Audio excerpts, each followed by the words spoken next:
গাজার পর এবার যেন লেবাননে চোখ পড়েছে ইসরায়েলি বাহিনীর। যুদ্ধবিরতি ভঙ্গ করেই তারা ধারাবাহিকভাবে হামলা চালাচ্ছে প্রতিবেশী এই দেশটিতে। সম্প্রতি দক্ষিণ লেবাননের টাইর দেব্বা শহরের একটি আবাসিক ভবনে বিমান হামলা চালায় ইসরায়েলি সেনাবাহিনী। হামলার আগে বাসিন্দাদের সরিয়ে যাওয়ার সতর্কতা দেয়া হলেও আবাসিক এলাকায় এই আঘাতের ফলে ব্যাপক ক্ষয়ক্ষতি হয়।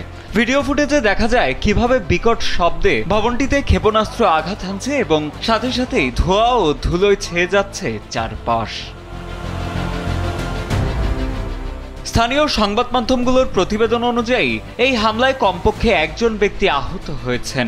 ঘটনার পর বুলডোজার দিয়ে ধ্বংসস্তূপ সরানোর কাজ শুরু করেন উদ্ধার কর্মীরা। তবে ইসরায়েলি সামরিক বাহিনীর মুখপাত্র আভিকাই আদ্রাই দাবি করেন যে তাদের লক্ষ্য ছিল আল তাইবাহ এবং টাইর দেব্বায় থাকা সন্ত্রাসী অবকাঠামো। তারা লেবাননের সাধারণ মানুষকে লাল চিহ্নিত ভবনগুলো থেকে সরে যাওয়ার আহ্বান জানায়। এদিকে এই আক্রমণের তীব্র প্রতিবাদ জানিয়েছেন স্থানীয় বাসিন্দারা। তাদের ভাষ্য, এসব হামলা তাদের দমাতে পারবে না এবং তারা প্রতিরোধের জন্য সবকিছু উৎসর্গ করতে প্রস্তুত।